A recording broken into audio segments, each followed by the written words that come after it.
ان کو اپنی صحت کی کوئی پڑی نہیں. وہ بستر پر لیٹے لیٹے ہمیشہ اسی کی فکر کر رہے ہیں کہ امت کا کیا ہو رہا ہے, انسانیت کہاں جا رہی ہے اور کس طرح کے کام کی ضرورت ہے. اگر ہم سب اس فکر کو اوڑھ لے تو یہ ملک دنیا میں سورج بن کر چمک سکتا ہے. اپنے والد آج آئی سی یو میں زیر علاج ہے اور یہ نوجوان عالم دین ماشاءاللہ گاؤں گاؤں بھٹکتے ہوئے امت کو جگا رہا ہے کہ جاگو نوجوانوں, پکڑ لو کتابوں, کامیاب ہو جاؤ. یہ میرے والد کا خواب ہے, یہ میری والد کی آواز ہے. کتابوں کو پکڑ لو, سکولز میں آنے لگو. یہ آواز ہے مولانا غلام بستانوی صاحب کی. آئی سی یو کے بیڈ پر آج صبح 11 بجے فون کر کے اپنے نوجوان بیٹے سے ایک والد پوچھتے ہیں کہ بیٹے آپ پہنچے کہ نہیں پہنچے ہیں. آج کون والد بیمار ہوتے ہیں تو سب ہاسپٹل چلے جاتے ہیں, لیکن یہ نوجوان عالم دین آج ہاسپٹل میں نہیں ہے, یہ آپ کے گاؤں میں ہے, یہ آپ کو جگانے کے لیے آئے ہیں. ایک آپ کے بھائی ہے مولانا اویس صاحب, یہ خدمت میں لگ گئے. 6 مہینے سے دیکھ رہا ہوں, جب میری نظر مولانا غلام بستانوی صاحب پر گئی ہے, سایہ کی طرح خدمت کر رہے ہیں ماشاءاللہ. اور ایک شعر کو چھوڑے ہیں دنیا میں کہ جاؤ علم کو پھیلاؤ. نام میں نے رکھا ہے ادارے کا اشاعت, سپریڈ کرنا ہے. ہاسپٹل میں بیٹھ کر سپریڈ نہیں ہوگا. اشاعت کا مطلب ہے سپریڈ کرنا ہے, پھیلانا ہے. میرا ایک بیٹا میرے ساتھ ہے, چھوٹا بیٹا. آپ بڑے بیٹے ہو, بڑی ذمہ داری ہے آپ کے شولڈرز پر. آپ نے کام کرنا ہے اور یہ کام کر رہے ہیں. والد وہاں زیر علاج, کل شولاپور میں بیان, آج لاتھو ڈسٹرکٹ میں بیان. کہاں کہاں گھوم کر رہے ہیں. یہ صرف سینے میں درد لے کر گھوم رہے ہیں آپ کی فکر کو لے کر کہ آپ کامیاب ہو جائیں. برادران اسلام اور کسارا بارکنڈا اور اس علاقے کے عثمان آباد اور لاتور کے اس علاقے سے تعلق رکھنے والے تمام کے تمام باشندگان, آپ حضرات تعلیم کے عنوان پر اور تعلیم کی بیداری کے عنوان پر یہاں پر عوام اور خواص سب امنڈ پڑے ہیں اور بڑے شوق اور ذوق کے ساتھ یہاں جمع ہوئے. ہم صبح سے کوشش کر رہے تھے یہاں پہنچنے کی, مگر راستے میں بہت سارے پروگرام ہونے کی وجہ سے ہمیں تاخیر ہوئی, جس پر ہم آپ سے معذرت چاہتے ہیں. اس کے باوجود بھی ہم نے بہت سارے لوگوں سے معذرت کی راستے میں کہ بھائی جس پروگرام کے مقصد سے ہم نکلے ہیں وہ پروگرام ہمارا فوت نہیں ہونا چاہیے, اس لیے ہم آپ سے معذرت چاہتے ہیں. اللہ رب العزت نے عافیت کے ساتھ یہاں پر پہنچایا. یہاں پہنچنے کے بعد اندازہ ہوا کہ کیسے علاقے میں آج سے 10-15 سال پہلے والد صاحب آئے ہوں گے اور انہوں نے کس طریقے سے یہاں پر تعلیم کے اس گلشن کو آباد کرنے کی فکریں کی. اللہ رب العزت ہم سب دعا کرتے ہیں کہ انہیں صحت کاملہ, عاجلہ, مستمرہ, دائمہ اور کلیہ نصیب فرمائے. آج صبح بھی 11 بجے مجھے فون آیا اور فون پر ہسپتال میں ہیں, آپ کے ہارٹ میں بھی اینجیوپلاسٹی ہوئی, آپ کو کڈنی کا مسئلہ ہے, مگر مجھے فون کر پوچھتے ہیں کہ تم کسارا بارکنڈا پہنچے یا نہیں پہنچے. تو آپ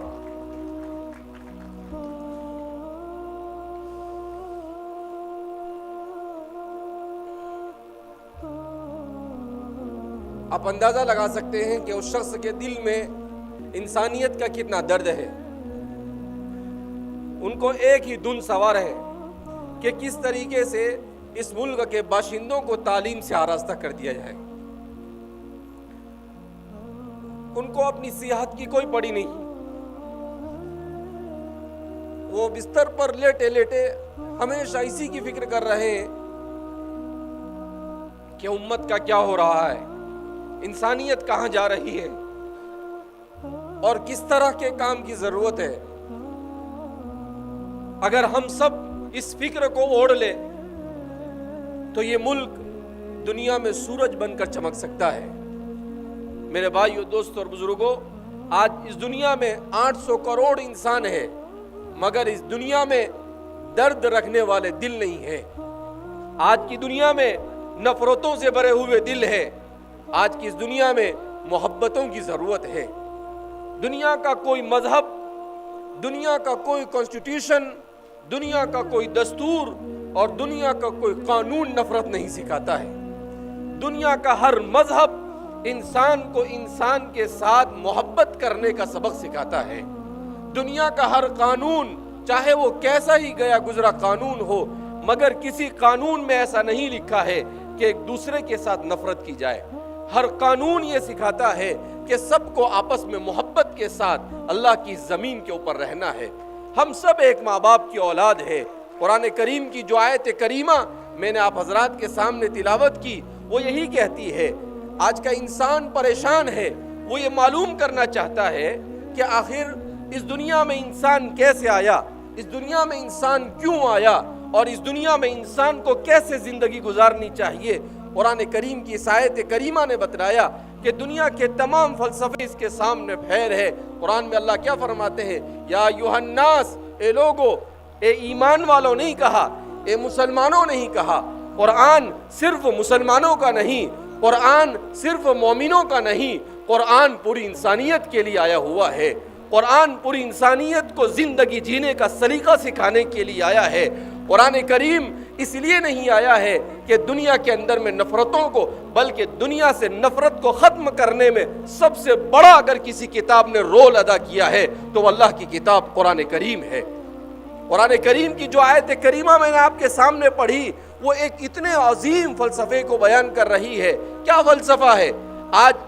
آج اسکول میں ہمارے بچے پڑھتے ہیں، کالجوں میں پڑھتے ہیں، اور جگہ جگہ پر انسان سوچتا ہے کہ انسان اس دھرتی پر کیسے آیا. اللہ نے بتلایا کہ انسان اس دھرتی پر کیسے آیا. کہا سیدھی سی بات ہے، this is a special creation of God. یہ اللہ کا سب سے خصوصیت کے ساتھ بنائی ہوئی مخلوق ہے. اللہ نے اسے بنایا ہے. قرآن کریم اسی کو کہتا ہے، یا ایھا الناس، اے لوگو، اتقوا ربکم الذی خلقکم، تم ڈرو اپنے اس پروردگار سے، الذی خلقکم من نفس واحدہ، جس نے تمہیں ایک نفس سے پیدا کیا. اللہ نے سب سے پہلے حضرت آدم علیہ السلام کو پیدا کیا. وَخَلَقَ مِنْهَا زَوْجَهَا، اور پھر ان سے ان کی بیوی حضرت حوا کو پیدا کیا، اور پھر اسی حضرت حوا اور آدم کو زمین پر بھیجا. ان سب کو جنت میں، پیراڈائز میں بنایا اللہ نے، پھر زمین پر بھیجا. وہ زمین پر آئے. وَبَثَّ مِنْهُمَا رِجَالًا كَثِيرًا وَنِسَاءً، قرآن میں اللہ اعلان کرتا ہے، اور پھر ان دونوں کے ذریعے سے اس زمین پر انسانوں کی آبادی شروع ہوئی. اور آج 2023 میں جب ہم یہاں پر کھڑے ہوئے ہیں تو اللہ کی زمین پر ان دو آدمیوں نے جس گلشن کو اللہ نے جن کے ذریعے سے آباد کیا تھا، 800 کروڑ انسان ہے، اور ان سب کا ڈی این اے، ان سب کا رشتہ اسی آدم اور حوا سے جا کر ملتا ہے. ہم آج دنیا میں ایک دوسرے سے نفرت کر رہے ہیں. کیوں نفرت کر رہے ہیں؟ میرا، آپ کا، چاہے وہ مسلمان ہو، چاہے وہ ہندو ہو، چاہے وہ سکھ ہو، چاہے وہ عیسائی ہو، چاہے وہ مرد ہو، چاہے وہ عورت ہو، چاہے وہ کسی خاندان سے تعلق رکھتے ہو، سب کا تعلق ایک ہی ماں باپ سے ہے، اور وہ ہے آدم اور حوا علیہ السلام. کیا ایک ماں باپ کی اولاد ہونے کے بعد بھی جھگڑا کر سکتے ہیں؟ کیا ایک ماں باپ کی اولاد ہونے کے بعد بھی آپس میں ایک دوسرے کے خون کے پیاسے ہو سکتے ہیں؟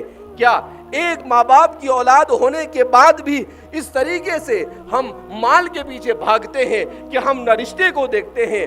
ہم اس طریقے سے دنیا اور منصب کے پیچھے بھاگ رہے ہیں کہ ہمیں انسانیت کی کوئی پڑی نہیں ہے، ہم نے انسانیت کو بھینٹ چڑھا دیا ہے. میرے بھائیو، دوستو اور بزرگوں، ضرورت ہے اس دنیا کو محبت کی. اس دنیا میں سائنس بھی ہے، دنیا میں ٹیکنالوجی بھی ہے، دنیا میں سب کچھ آ گیا، مگر محبت اس دنیا سے رخصت ہو گئی. اگر دنیا میں ساری انسان کی ضرورتیں اور سائنس اور ٹیکنالوجی کہاں سے کہاں انسان کو پہنچا دے، لیکن محبتیں نہیں ہوگی تو یہ دنیا کا سارا کے سارا نظام بیکار ہے. کیا کرے گا انسان اس زمین پر رہ کر؟ آپ کے پاس سب کچھ ہے، مگر ایک انسان دوسرے انسان کو دیکھنے کے لیے تیار نہیں. ایک انسان دوسرے انسان سے محبت سے بات کرنے کے لیے تیار نہیں.